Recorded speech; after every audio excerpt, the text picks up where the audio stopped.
Hey guys, welcome back to the channel. My name's Cole, and today I'm going to be showing you how to quickly identify which breaker your outlet ties into. For this, all you need is a digital circuit breaker finder and a voltage detector. Some of these come with voltage detectors. This one happens to have a voltage detector, but this is what your standard voltage detector looks like. The first step is to identify that there's still current running through this outlet. So we're going to check that now. And as you can see, we have voltage. And as a secondary precaution, I'm also going to be using the voltage detector on this as well.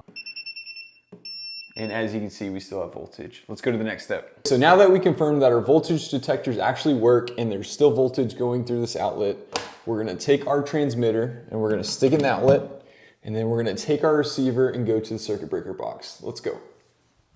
Here we are at the breaker box. You want to take your transmitter and run down all of the breakers until you hear a beep. Then you want to stop, and that's the one that you want to shut off.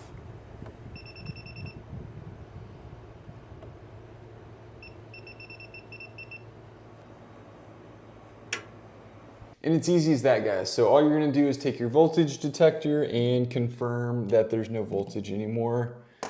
I'm going to use both of them just to be extra safe.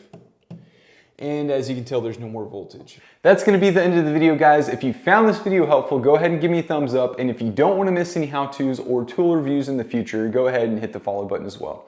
Anyways, thanks for watching, and y'all have a fantastic night.